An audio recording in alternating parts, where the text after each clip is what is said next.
다음 강연은 유성지 애니멀 프리 이니셔티브 대표님께서 동물 실험 없는 미래 AFI가 함께합니다 라는 내용으로 말씀해 주시겠습니다.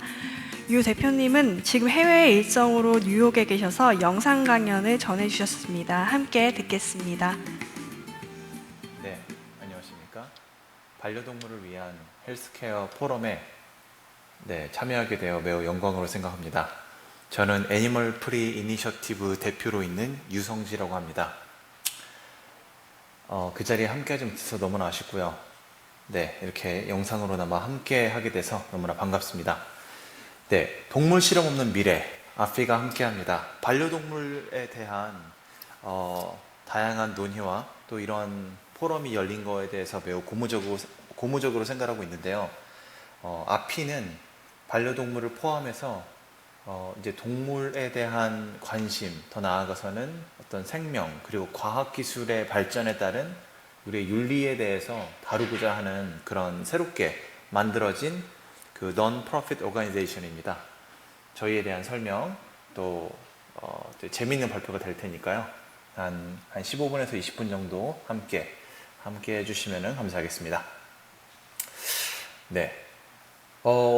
2024년도 지금 레이 커즈와일이라는 미래학자가 있습니다. 기술의 특이점이 온다라는 어떤 그 저술로 되게 유명한 미래학자인데요. 그의 이론에 따르면은 그 과학기술이 인간의 어떤 지식이나 이해를 뛰어넘는 시점이 올 거라고 생각을 하고 있습니다. 그가 생각했을 때는 2045년이지 않을까. 여기 보시는 차트를 보시면 그게 나오는데요. 그가 당시에 이걸 발표했을 2000년대 초까지만 하더라도 우리가 지금 이해하고 있는 AI 기술이 나오지 않았던 때였죠. 그래서 이게 그 당시만 하더라도 야, 이런 게 과연 올까? 온다 하더라도 2045년이 될까라는 그런 회의적인 되게 시각에 되게 지배했었는데 지금은 그렇게 생각하고 있지 않습니다. 이미 저희가 너무나 잘 알고 있듯이 AI의 발전 기술 속도를 본다면은 2045년이 아니라 더 빨라질 것이다라는 오히려 의견이 대세죠. 그래서 실제로 앞으로 10년의 변화는 저희가 지금까지 100년 동안 봤던 변화보다 더 클 것이다라는 것이 그의 이론인데요. 그게 현실화되고 있는 것을 저희가 보고 있습니다. 재밌는 거는 이 레즈 커즈와일이라는 미래학자가 바로 올해 여름에 다시 한번 개정판을 냈습니다. 6월 25일 날에 개정판을 냈는데 Singularity is near가 예전 책 제목이었다면 이번엔 nearer입니다. 더 가까워졌다라는 얘기인데 예전에는 2045년으로 봤던 Singularity라는 그 특이점이라는 시기가 이제는 2030년이 될 것이다 라고 이야기를 하고 있죠. 또 하나 재밌는 거는 이 책이 AI 분야나 아니면은 그런 미래 아니면 어떤 트렌드에 대한 그런 서적에서 1위를 한 게 아니라 바이오테크 분야에서 1위를 하고 있다는 점입니다. 이 부분에 대해서는 조금 이따 대해서 또 말씀을 또 나누도록 하겠습니다. 자, 그러면은 기술의 특이점이 올 것인데 과연 어떤 기술들이 그런 특이점을 만들어낼 것인가? 우리는 흔히 생각할 때 AI가 전부다라고 생각할 수 있지만 그렇지 않습니다. 맥킨지와 그 다음에 월드 이코노믹 포럼이 발표한 자료에 따르면은 다음에 10가지 기술이 미래를 변화시킬 어떤 10대 핵심 기술이라고 보는데요. 여기 보시면은 모두들 다 아시는 그런 기술들이 있습니다. 5번에 AI 기술도 있고요. 프로그래밍도 많이 바뀔 거고 블록체인 기술도 있고요. 그 다음에 또 하나 저희가 되게 눈여겨볼 것이 8번 바로 바이오 혁명 기술입니다. 이런 특이점이 올 기술 발전이 방금 보여드렸던 10가지 정도 저희가 나열을 해드렸죠. 근데 이러한 기술들이 발전이 가속화됨에 따라서 그 방향에 대한 논의가 정말 많이 이루어지고 있습니다. 몇 가지 예를 드리자면요. 환경에 대한 위기의식 때문에 2015년에 파리 협정, 페리스 어코드가 있었고요. 또 이거를 통한 되게 클린테크라는 어떤 분야가 완전히 새롭게 만들어지고 있고 이게 또 미래를 바꿀 만한 그런 배터리 기술이라든지 카본 뉴트럴 에너지 제너레이션이라든지 완전히 미래를 바꿀 만한 기술로 또 여겨지고 있죠. 또 AI 관련돼서는 2024년 올해에 EU 인공지능법이 시행이 되고 있습니다. 그렇다면 저희 바이오 혁신 분야는 어떨까요? 네, 미국과 유럽을 기반으로 동물 실험에 대한 규제가 이미 시작이 되고 있죠. 즉, 저희가 오늘 살펴보고자 하는 분야는 바로 이 바이오 레볼루션입니다. 반려동물과도 연관이 있을 수 있는, 그리고 더 넓게 봐서는 동물권, 그리고 저는 그거보다 좀 더 넓게 보고 있긴 하지만 우선은 매우 관련 있는 바이오 레볼루션이라고 할 수 있습니다. 그래서 바이오 기술이 발전함에 따라서 저희가 바라봤을 때 동물 실험 등 윤리에 대한 접근이 그 어떤 때보다 더 중요해지고 있다. 그래서 바이오테크의 미래는 단순하게 기술의 발전이 얼마나 더 빨리 할 것이냐에 대한 그런 질문이 아니라 결국에는 이거에 대한 윤리성과 과연 이 기술의 발전이 어떤 방향으로 가야 될 것인가에 대한 질문이 되게 지금 논의가 필요한 시점이고요. 그리고 실질적으로 이것이 많이 논의가 되고 있는 상황입니다. 그래서 그거에 대한 첫 단추로 저희가 지금 주목하고 있는 것은 바로 동물 실험입니다. 동물 실험을 시작으로 바이오테크의 윤리에 대한 고민이 시작이 돼야 된다라고 보고 있는 입장입니다. 자, 그럼 동물 실험을 줄이기 위해서는 과연 우리가 어떻게 이 문제를 바라봐야 될 것인가, 이 윤리적 고민에 대해서 어떻게 바라볼 것인가 라고 봤을 때 크게 세 가지의 저희가 플레이어들을 생각해 볼 수 있는데요. 첫 번째는 기업, 두 번째는 정부, 시민단체로 이렇게 나눠볼 수 있습니다. 첫 번째 기업 및 학계는 여러분들이 너무나 잘 아시다시피 파이저나 로레알이나 람다 바이오로직스와 같은 세계 유망 기업들이 어떤 동물 실험을 줄여나갈 수 있는 대체적인 그런 기술을 개발하거나 상용화하는 그런 플레이어들이라고 할 수 있고요. 두 번째 정부는 이런 기술들을 육성하고 지원하고 규제하는 일을 하고 있죠. 여기 나와 있는 EPA나 NIH나 FDA, 제가 미국에 있기 때문에 이제 미국 단체들을 위주로 썼지만, 정부나 어떤 그런 기관에서는 기술을 규제하는 그런 역할을 하고 있고, 또 마지막으로 민간이나 시민단체에서는 사람들의 인식을 변화하고, 그다음에 이 동물 실험에 대한 어떤 그런 메시지를 전달하기 위해서 노력을 하고 있죠. 그래서 여기 나와 있는 휴메인 소사이티나 피타 같은 기업, 이런 NPO들은 실제로 설립된 지 50년, 80년이 더 넘은 매우 되게 오래된 그런 단체들이죠. 저희가 하나하나 살펴보겠는데요. 기업 같은 경우에는 동물대체시험법이 되게 많이 지금 나와 있죠. 그래서 동물 실험은 오가노이드가 뜬다라는 기사에서도 나와 있듯이 현재 오가노이드 등 동물 실험을 대체할 기술들이 매우 지금 개발이 되고 있고 또 활성화되고 있고요. 두 번째로 정부 측면에서 그렇다면은 어떠한 규제나 이런 것들이 이루어지고 있는가를 봤을 때 EU 같은 경우는 2004년도에 화장품에 대한 동물 실험이 금지됐고 9년도에는 원료에 대한 금지, 이게 벌써 20년 전의 이야기예요. 그리고 미국 같은 경우는 2019년에 동물 실험을 원칙적으로 금지하는 행정명령이 발표가 됐다가 EPA에서 올해 좀 폐기가 되긴 했지만 작년에 되게 중요한 어떤 발표가 났었죠. 음식과 약물 안정성 테스트에 동물 실험을 필수로 요구하지 않도록 FDA에서 규정을 했습니다. 그래서 이걸 통해서 꼭 동물 실험을 하지 않아도 된다라는 그런 법안이 패스가 됐고요. 우리나라도 이게 뒤처지는 느낌은 있지만 2017년도에 화장품에 대한 동물 실험이 금지가 됐습니다. 결국은 동물 실험이 없는 건 만약의 문제가 if의 문제가 아닙니다. 동물 실험이 없어질까 안 없어질까의 문제가 아니라 결국 언제쯤 이 동물 실험이 완전히 없어질 수 있을까의 문제로 바라보는 것이 저희는 옳다라고 생각합니다. 결국 동물 실험이 점점 줄여지는 거고 그게 바이오테크와 어떤 기술적인 변화의 방향에 있어서 맞는 방향이다 라고 볼 수 있는 거죠. 자, 그러면 제가 원래 말씀드렸던 제 세 번째 플레이어들에 대해서 한번 살펴보고 싶은데요. 민간과 시민단체에서 지난 수십 년 동안 같은 수법으로만 우리 동물 실험에 대한 어떤 그런 메시지를 전달하고 있진 않았나 하는 생각이 듭니다. 동물을 살리는 건 모두들 다 동의를 하는 되게 중요한 일이고 되게 좋은 일이죠. 선한 일인데 이것을 대중들에게 알리는 방식에 있어서 그게 너무나 좀 적대시하는 방법이 아니었나 하는 그런 생각이 드는 겁니다. 이거에 대해서 조금 더 살펴보자면요. 요즘 세대에게, 특히 MZ세대라고 하죠. 기존 방식이 과연 이게 최선의 방식인가라고 했을 때 저희는 조금 회의감을 가지고 있습니다. 선정적으로 되게 처음에는 신선하게 충격요법을 줬지만 이거에 대한 피로도가 되게 증가하고 있는 그런 상황이고요.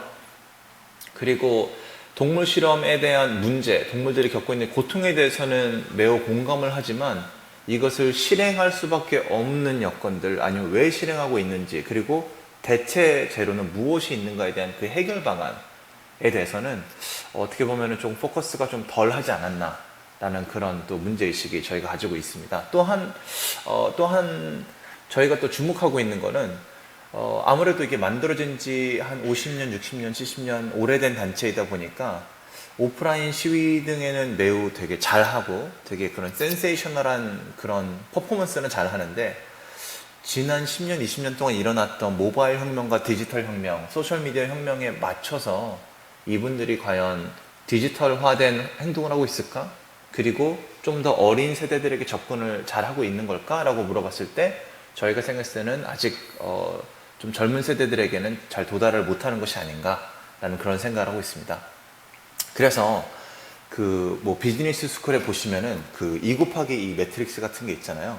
그래서 저희가 생각했을 때 전략적으로 봤을 때 동물 실험과 그 다음에 바이오 테크 분야에서 어떤 동물권, 동물의 윤리, 과학기술의 윤리적인 부분을 우리가 다루고자 할 때 지금까지와는 좀 다른 MPO로 만들어 보자.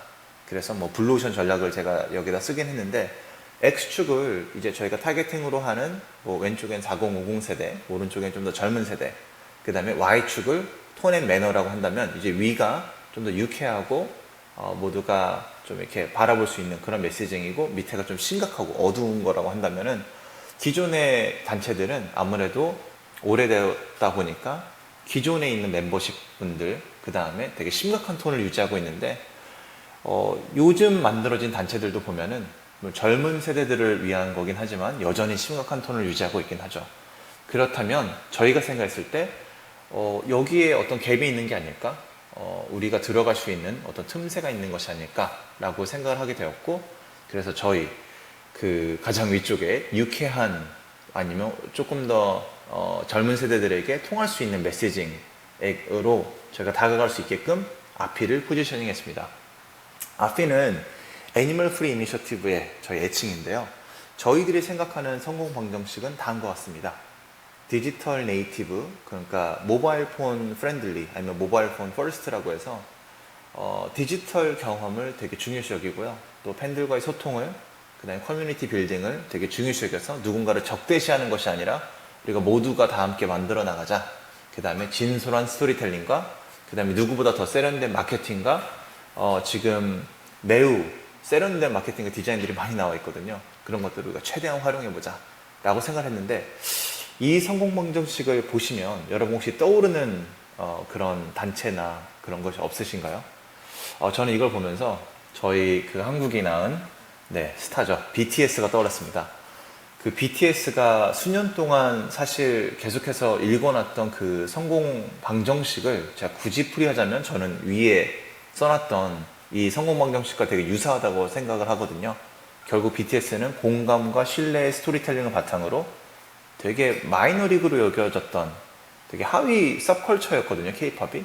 이거를 되게 메이저급으로 올리는데 성공을 했어요. 근데 저는 이러한 언더독의 플레이 이런 방식이 저희 아피가 취해야 될 방식이라고 생각을 하고 있습니다. 결국 아피가 하고자 하는 거는 2030년을 준비하는 단체, 미래지향적인 단체라고 생각하시면 좋을 것 같습니다. 저희는 과학의 방향성에 대해서 고민을 하고 있는 단체라고 생각하시면 될 것 같고요. 그래서 저희가 타겟팅으로 하는 거는 20대에서 30대, 그리고 목표는 누군가를 개종시키고 교육시키는 게 아니라 누군가를 설득을 하고 재미있게 공유 가능한 컨텐츠를 만드는 거고요. 저희들의 주인공은 당연히 동물들을 살리는 것이 저희 목표겠지만, 그리고 더 많은 동물들을 구해내고 동물들에게 유익을 주는 것이 저희 목표겠지만 사실은 그 동물들에게 유익을 가장 끼칠 수 있는 영향력은 사람들에게 있거든요. 또 실험동물들에게 영향력을 끼칠 수 있는 건 연구자들에게 있잖아요. 그래서 저희들의 주인공은 역설적으로 동물을 살리지만 그 사람들과 연구자들에게 향해야 되는 것이 아닌가. 그렇기 때문에 저희 메시지는 콜링아웃이라고 하죠. 어떤 죄의식을 심어주는 것이 아니라 공감과 그 다음에 그들에게 좀 인파워링 해주는, 이렇게 새로운 선택을 할 수 있다라는 인파워를 해주는 것이 저희의 목표라고 생각합니다. 그래서 저희가 생각하는 이미지도 어떤 잔인하고 센세이셔널한 그런 이미지가 아니라 제가 굳이 뉴진스를 끼워 맞추긴 했지만 좀 더 청량하고 귀여운 이미지로 나가는 것이 아닌가라고 저희가 생각하고 있었습니다. 그래서 저희의 아피가 이제 이번 가을에 이제 출격을 하게 되는데요. 저희 확산 전략은 되게 심플합니다. 결국 저희 심플한 메시지로 우선 MZ 세대를 공략을 하는 건데요. 저희도 지금 실험 동물에 대해서 그 문제의식이 확실하게 있습니다. 미국에서만요, 매년 1,000만 마리의 동물이 그 과학이라는 이름으로 실험 동물 쓰이고 있죠. 물론 당연히 이게 어쩔 수 없이 쓰여야만 하는 그런 동물들이 있지만 저희가 생각했을 때 이걸 줄여나갈 수 있는 방법이 있지 않을까라고 생각하고 있는 거고요. 이걸 다시 한번 풀이해 보자면은 지금 발표를 보시고 있는 지금 이 순간에도 3초에 한 마리의 동물이 죽어나간다는 것을 뜻합니다. 사람들이 그래서 기존의 사람들은 어떻게 생각하냐면요, 기존의 단체들은 1,000만 마리의 동물을 죽을 필요가 있나? 이게 과학이란 이름으로 너무 잔인한 일을 우리가 하는 것이 아닌가? 그래서 과학을 되게 매도하곤 하거든요. 근데 저희는 그렇게 생각하지 않습니다. 과학에 문제가 있는 것이 아니라 그 과학이 오히려 해결 방안이 될 수 있지 않을까? 그래서 과학에 의해 야기된 문제를 풀 수 있는 저는 가장 좋은 방법은 그 과학을 사용하는 것입니다. 결국 저희는 과학을 부정하는 단체가 아니라요, 그 과학을 긍정하기 위해서 설립된 단체라고 보시면 좋을 것 같습니다. 그래서 저희의 목표는 동물을 위한, 물론 단체, 실험동물을 살리기 위한 단체이기도 하지만 저는 좀 더 나아가서 실험동물과 사람과 환경에게 최소한의 해를 입힐 수 있는 어떤 상징이 되고자 하는 것이 아피의 궁극적인 목표입니다. 좀 이렇게 거창하게 들릴 수 있는데요. 그러니까 지금 여기 보시는 귀여운 이 초록색의 이 심볼을 보셨을 때 저는 이 과학적인 scientific progress라고 했는데, 과학적 진보가 꼭 어떤 동물들이 꼭 희생을 당하고 아니면 환경을 해치면서까지 우리가 해야 되는 건가? 우리가 이것을 조금 더 줄여나갈 수는 없을까? 이 피해를 최소화할 수는 없을까라는, 저는 이 접근법, 그리고 이러한 것이 가능하다라고 하는 설득 작업을 하는 것이 이 심볼을 통해서 저희 아피의 미션이라고 생각을 하고 있습니다. 네, 저희가 미션에 대해서 얘기를 했기 때문에 그래, 다 좋은 미션이고 잘해보자라고 생각할 수 있는데, 네, 실질적으로 그러면 이 미션을 어떻게 수행할 것인가에 대해서는 저희가 3가지 축으로 진행을 하려고 합니다. 첫 번째는 비글 프리덤 프로젝트라는 어떤 그런 좋은 단체가 있어요. 실제로 동물 실험이나 아니면은 애니멀 팜에 있는 비글들을 구해주는 구호 단체인데요. 저희 같은 경우는 이런 구조 활동을 이런 단체들과 협력을 해서 하는 것이 저희 첫 번째 활동 축이고요. 두 번째는 여기 보이는 귀여운 캐릭터 이름이 큐리입니다. 너구리인데요. 네, 나중에 인형 같은 게 나오게 되면은 선물을 드릴 수 있도록 하겠습니다. 저희는 이 콘텐츠의 힘을 믿고 있어요. 그래서 단순하게 그냥 메시지를 전하는 것이 아니라 지금 문화나 예술이라는 어떤 그런 분야를 저희가 접목시켜서, 그리고 지금 한창 핫한 VR이나 AR이나 아니면은 다양한 메타버스나 여러 가지 콘텐츠적인 이러한 요소들을 저희가 통해서 최대한 많은 사람들에게 이 메시지를 전달하는 게, 거부감 없이 전달하고, 좀 더 다시 한번 말씀드리지만 어떤 길티하고 쉐이밍 컬처가 아니라 좀 더 파지티브한 커뮤니케이션으로 이러한 메시지를 전달하는 것이, 그러기 위해서는 저희 콘텐츠의 힘이 되게 필요하거든요. 그래서 저희는 실제로도 가장 창의적인 에이전시나 크리에이티브 에이전시처럼 저희가 생각을 해야 된다라고 생각하고 있습니다. 그냥 티피컬한 NPO처럼 생각하는 게 아니라 우리가 만약에 광고 대행사라면 어떻게 접근을 할까라는 식으로 접근을 하는 거죠. 마지막으로는 저희가 자체적으로 비즈니스 모델을 확립하기 위해서 저희가 인증 사업과 또 굿즈 사업도 기획을 하고 실제로 진행을 하고 있습니다. 그래서 아피는 다음 세 가지 축으로 진행을 하고 있는데요. 되게 정신없이 지금 제가 달려왔는데 제가 다시 한번 그 첫 번째 슬라이드로 가고 싶습니다. 기술의 특이점이 오고 있습니다, 여러분. 이것은 어떤 불가항력적인 그런 흐름과도 같은 것 같아요. 저희가 이해할 수 없는 어떤 지점이 온다라고 합니다. 블랙홀에도 특이점이 있죠. 그 지점을 넘어서면 더 이상 우리가 생각했던 그 중력의 법칙이 일어나지 않는다는 그 특이점을 똑같이 따와서 싱귤러리티라는 걸 쓰는 건데요. 우리가 이해할 수 없는 지점이 오기 전에 제가 봤을 때는 저희가 기술이 가지고 있는 어떠한 휘황찬란한 미래 이런 것도 되게 좋지만 이거에 대한 방향성 그리고 이걸 통해서 얻게 되는 그리고 우리가 겪어야만 하는 어떤 우리가 치르는 희생이나 아니면은 환경에 끼치는 영향들 그리고 사람들이 끼치는 영향들에 대한 기술의 방향에 대한 우리가 좀 고민을 해야 되는 시점이 아닌가. 그리고 그 고민이 기존의 방식이 아니라 조금 더 새로운 방식으로 좀 더 창의적이고 좀 더 긍정적인 방식으로 우리가 이루어져야 되는 것이 아닌가 하는 대안이 필요하다고 생각을 하고 그러한 생각으로 해서 저희 아피가 만들어졌습니다. 긴 발표 들어봐 주셔서 너무나 감사드리고요. 지금 당장 핸드폰을 꺼내주셔서 저희 홈페이지가 아직 개발 단계에 있긴 합니다만 가입은 가능합니다. afinitiative.org 들어가 주셔서 지금 당장 가입해 주시면 너무나 감사하고 큰 힘이 될 것 같습니다. 다시 한번 이렇게 좋은 자리에 기회를 만들어 주셔서 너무나 감사합니다. 이상 아피의 대표 유성주였습니다. 감사합니다.